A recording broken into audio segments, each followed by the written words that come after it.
Hello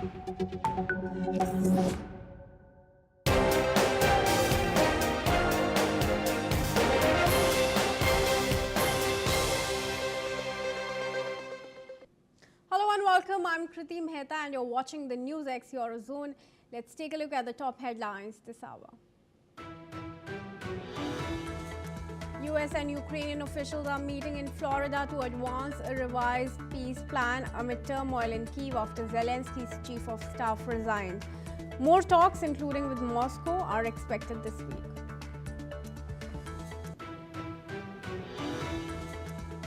A Russian missile strike hit Vashorod, killing one person and injuring five.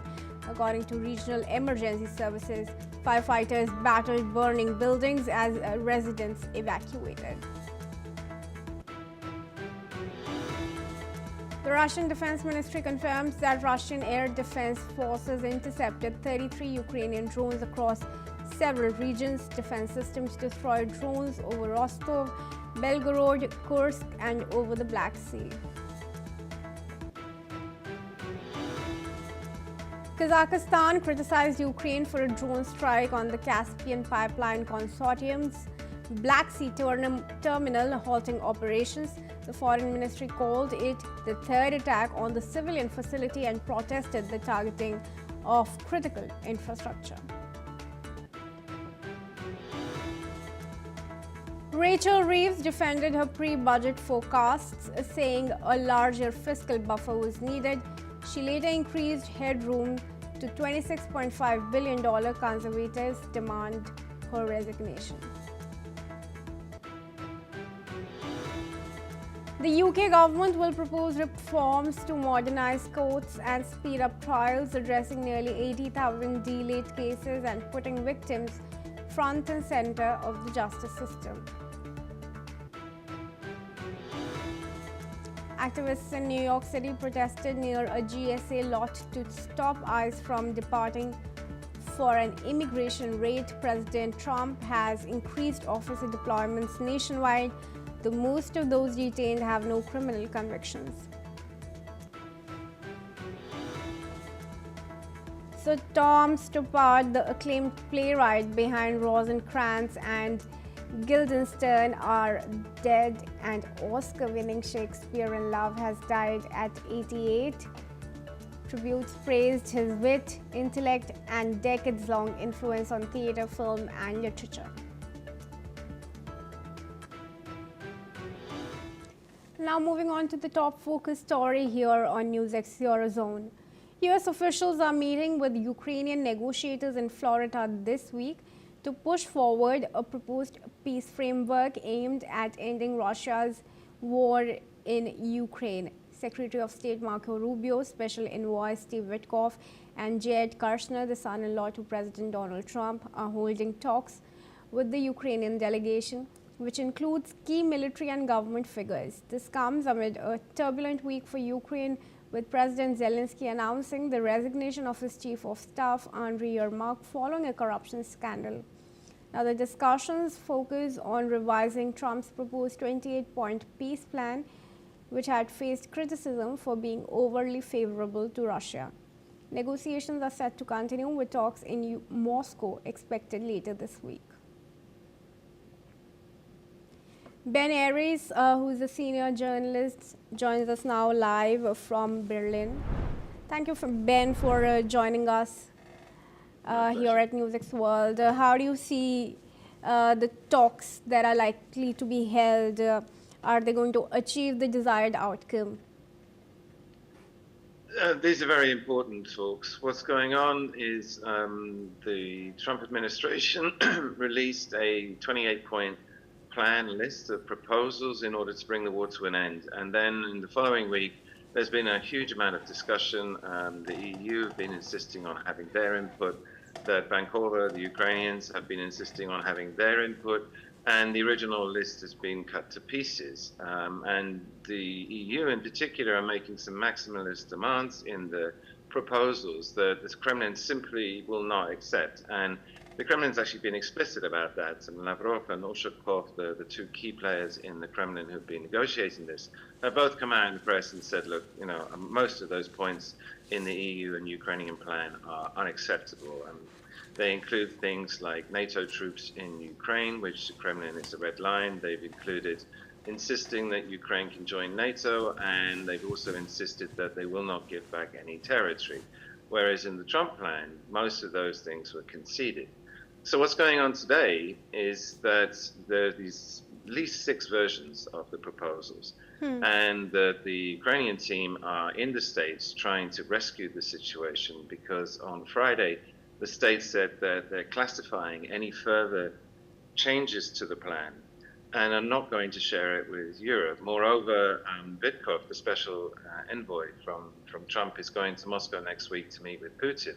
And what the Ukrainian team are afraid of is that Trump is going to do a deal behind their back, without their inclusion, with Russia, and then just deliver it to Vancouver, to the Ukrainians as a fait accompli, and tell them, look, either you accept this deal or we cut you off completely. We won't even sell you arms. And the whole can will then have to be carried by Europe, and Europe is struggling. It's struggling on all fronts. It hasn't got the money, it hasn't got the weapons, it hasn't got the stockpiles to continue to support Ukraine by itself. So, as I say, this is a last-ditch attempt by the Ukrainian team in order to get some sort of acceptable compromises out of the States before they sell their plan to Putin next week.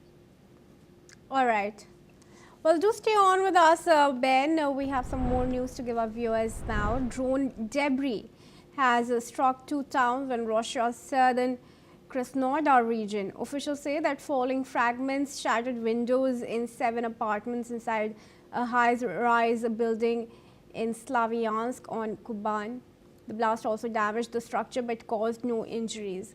In the coastal city of Anapa, debris from another drone hit a private house and tore through its roof. No casualties were reported there either. Emergency crews are on the ground in both locations tonight, assessing the damage and securing the areas.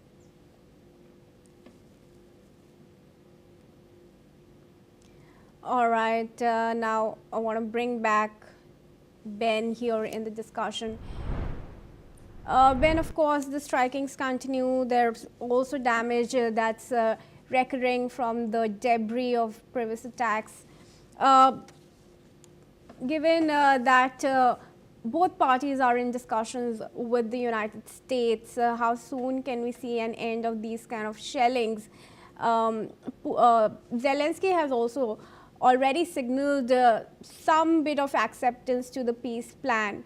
But is it also likely that Putin will come to the affirmative? Well, you're right to put it in the context, these attacks in the context of the negotiations. I mean, what we're seeing is Putin is going an all-out push to try and get the Ukrainians to capitulate. And so we've seen since the summer, it started, I think, in May, when Russia started unleashing massive missile barrages against Ukrainian targets. I mean, he's been hitting those parts of the power sector that he didn't hit before to great effect. I mean, Ukraine has been plunged into darkness. But the Ukrainians are fighting back, and what they're trying to do is, with their new long-range and more powerful drones, is take the fight into Russia and to inflict pain and suffering on the Russian people, who have been largely shielded from the war so far. And it's been very effective. And so, unfortunately, every day we're getting reports of like hundreds of drones attacking on both sides, but into Russia. Krasnodar, Anapa, the places you're mentioning, these are some of the very nicest parts of Russia. They're green, subtropical. People like living there, and it's not, war is not something they're used to experiencing. And now they're being killed in their apartments at night by Ukrainian drones. And the idea is, on Vancouver's side, is to turn up the pressure on Putin, and as you suggest, to try and force him to come to the table. But the Russians are hitting back even harder, and I think Putin's intention is just to keep fighting. He would like to do a deal, but this is pressure in order to get to put pressure on the Ukrainians to limit the concessions that Russia has to give away in order to get the deal across the line. All right, what kind of retaliation can we expect now from Putin if this doesn't stop? It's a quid pro quo. I mean, if the Ukrainians Yeah. strike, urban centers in Russia, then the Russians are going to strike back. The big difference is in the power of their weapons. As I said, Ukraine has powerful long-distance drones, but Russia has missiles, and it's now producing more missiles than it needs. It's stockpiling them. And these things are 10 times more powerful than the drones that Ukraine is firing. And so just last night, there was a huge attack on Kiev. And again, residential buildings were hit. Several people died, and 4 children were injured. And this has now become a daily occurrence. And it was that Ukraine had sufficient air defense in order to keep a place like Kiev safe. But they've depleted their air defense ammo, which the states are supposed to supply and was not. And at the same time, the intensity, the number of drones and missiles are just overwhelming what defenses it has left. And so it's a horrible situation. It's become very, very brutal. But as I say, both sides are maximum pressure in the context of the peace talks. And we remain positive. This is the best chance we've seen since April 2022 of actually getting to a deal and finishing this war. All right, for now, thanks, Ben, for joining us and helping us understand that with your perspective. And viewers, let's move on now to news from the United Kingdom, particularly after the budget was announced. Now, Chancellor of the Exchequer Rachel Reeves has defended herself amid accusations of misleading voters with her latest budget. In an interview, Reeves pointed to the manifesto commitments on income tax, national insurance and VAT rates, saying she has stuck to those in both her budgets. She has also said that she was clear before this year's budget that everyone would be asked to make a contribution to protect funding for public services. Meanwhile, Prime Minister Sir Keir Starmer has said that he will give his full backing to Chancellor Rachel Reeves' budget, pledging the government will go further and faster with pro-growth policies. Starmer is expected to highlight Reeves' measures as a way to alleviate cost of living pressures, lower inflation and stabilize the economy, despite some critics questioning the transparency of the public finances ahead of the budget. The Conservatives have accused Reeves of being overly pessimistic about the UK's economic outlook, claiming she misled the public to justify future tax hikes. The Prime Minister's office has also defended the Chancellor, dismissing accusations of misleading the voters. Sham Batra, British politician from London, joins us live here at NewsX World. Thank you, Mr. Batra, for joining us. Hello. A very warm welcome to you here. Sham, how do you see the developments that we're talking about? Of course, Starmer was to back Reeves' budget, but how is he going to counter the accusations and the discontentment that's being voiced by the public? Well, I mean, thank you for having me again. The row is going on about Reeves' situation, about the scale of fiscal black hole. First of all, they kept complaining that there was a £22 billion black hole, which was misleading the public because there was no black hole ever created. It was just a reason for them to discourage the Conservatives to show that how bad they were in bad light. But actually looking at the official data from the Office of Budget Responsibility, it shows that in mid-October, the projected deficit had erased. In fact, there was surplus of about £4.2 million. Yet Reeves has previously painted a far worse picture for the public finances. She has now scaled up 26 billion in tax rises.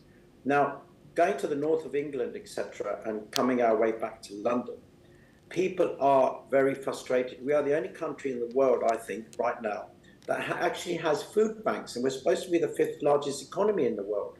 It makes no sense. It doesn't look like we are anywhere near the 5th largest economy in the world, having sold our skyline to the Qataris And not only that, Starmer is now backing the budget, which I totally disagree. I was actually at Parliament watching her stance on all of this stuff.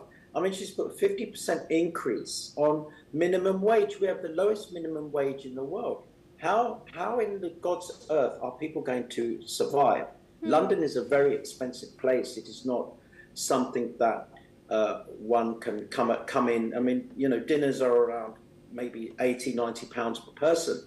But Downing Street has dismissed accusations that Reeves has deliberately misled the voters and marks. Of course they would, because why would you lie to the public and say that there is a £22 billion black hole? It's far, far worse. They have created a bigger black hole by paying Ukraine billions of pounds without us even knowing, and 600 million this year, writing a check to Zelensky, who has just squandered the money. So that money could be used in our country to help our people, our farmers come out on the street. You know, they don't have a say about this inheritance tax. But what she has done in the budget, I thought she would have at least used her common sense and put the minimum wage up, gave people some kind of stability. We are heading for a crash. We are not going to succeed with all of this. We've had 0.1% GDP since they entered government. Now, as far as I'm concerned, they don't have the brains to do this. I mean, opposition figures have called for regulatory investigations, suggesting that the misleading pre-budget statement might constitute market abuse.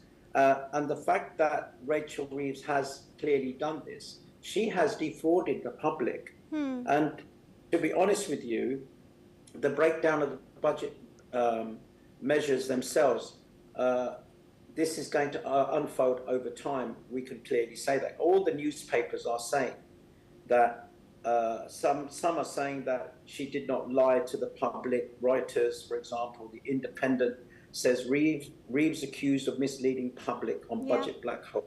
There are in fact also reports that the chairman of the OBR had told the Chancellor that public finances were in rather better shape, but accusations are that she held a rather pessimistic view.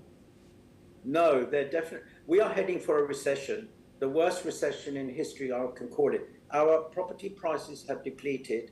Properties have fallen significantly, yet London is supposed to be a pinnacle property hole. But the problem is that the black hole that they kept complaining about was a lie. It wasn't truth. There was no evidence given that there was an actual £22 billion black hole. If there was, how could they write a check to Zelensky for £600 million this summer? You know, and he's just taken that money and squandered it anyway. So he doesn't care about the war. He cares about the money. And it's taken money out of our pocket. Now, that money could have taken people off the streets of London, could have helped businesses. I would have thought she would have said on VAT, we're going to give you a 6 months freeze. Let's get the economy moving. To start the car, you need to turn the key. And she's not turning any keys. She's done absolutely nothing to favor us, to give our children, by telling the public, we're giving free school meals and this. That doesn't help. What helps is that people want money in their pocket. You know, the tax could have been frozen for 6 months or something, just to get the economy back moving. Because let's face it, this country, like every country's, we rely on the public to make the money for us. And that is how government works. Now, by taking more money out of their pockets, is going to just end up bankrupting our country. Not even like Khan bankrupts the city. We will end up bankrupting our country, and that's wrong. All right, Mr. Batra, thank you for sharing your opinion. But do stay on. Viewers, the UK government is also preparing to propose a major overhaul of its criminal justice system next week in a bid to tackle the growing backlog of nearly 80,000 cases. Justice Secretary David Lammy plans to introduce reforms that aim to speed up the legal process and prioritize victims. The Labour government has warned that without action, the number of cases waiting to be heard could rise to 100,000 by 2028.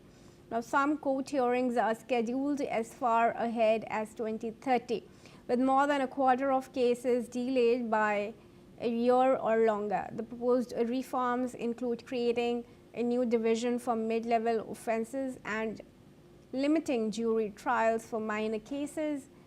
The legal groups have raised concerns about restricting jury trials, which they argue is a fundamental right. I want to welcome back Shyam Batra into the discussion here. Shyam, what has taken these reforms so long to be implemented? Weren't they long due? You're absolutely correct in what you say. There's more than 80,000 cases, I believe. This is the number that they've categorized, but it's far more. And you're also correct that court cases are now heading to at least 2030. And I disagree with the fact that the justice system wants to remove juries and only use them for very important cases like murders and rapes and stuff, things that are far more serious than the offences that are created in England.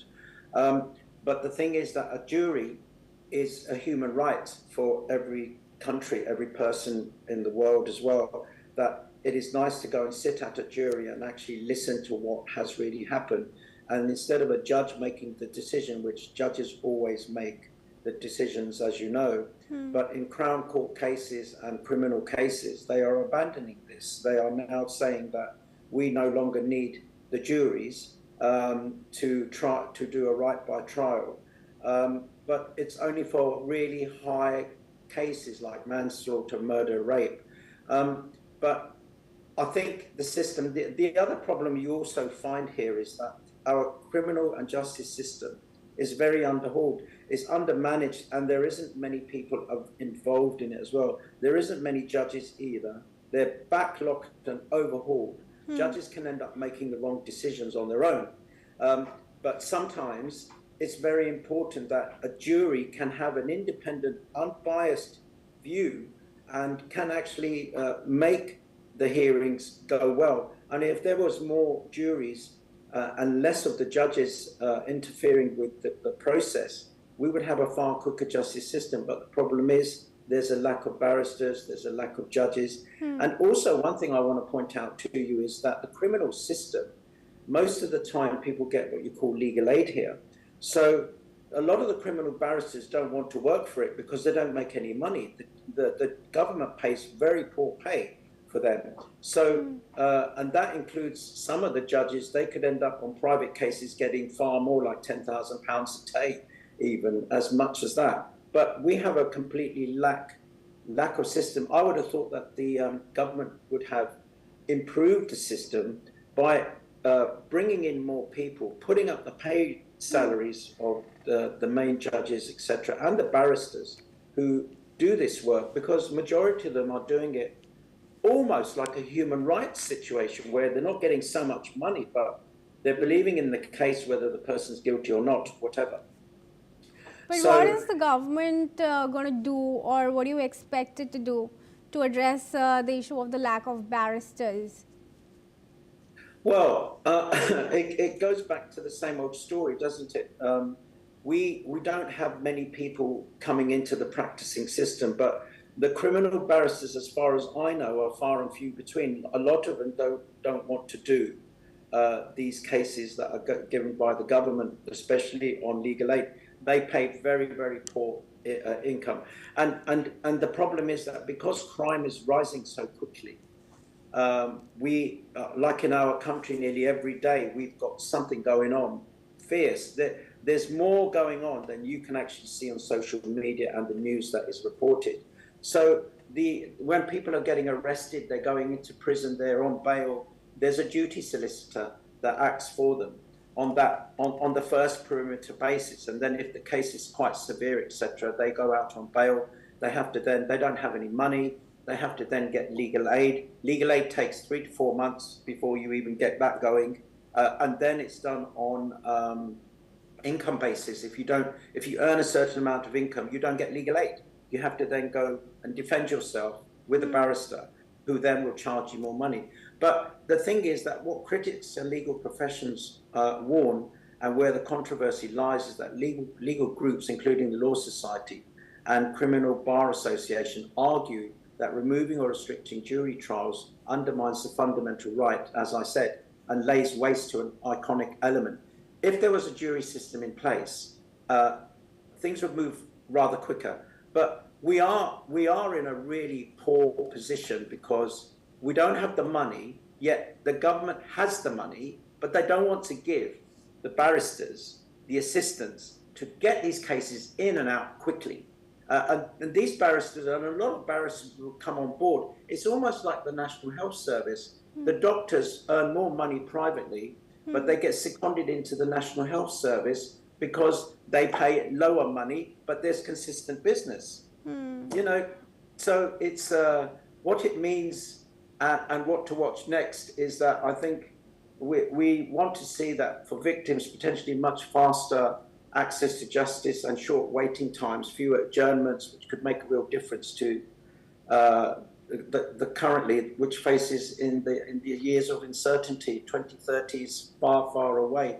I mean, you know, I know of some people who have a court case going back to 2017, and now the case was adjourned, and now it's going to go back for another 2 years. So you're looking at 10 years for getting just criminal cases in that are not severe. You know, we need to get rid of the ones that are not worth it, waste of time, where somebody has taken some money from somewhere and they told them that they're criminal, etc. These sort of cases need to be squashed and gone. How are people going to just go in and sit in a prison cell for the next 10 years? This is ridiculous. Our prison service is another story. We're full up, completely full up. Well, that's for another discussion. But for now, thank you for joining us, and it's interesting to have you. With that, viewers, we shift our focus. Now, in a tragic news, Sir Tom Stoppard, who was UK's one of the best-known playwrights, died at the age of 88.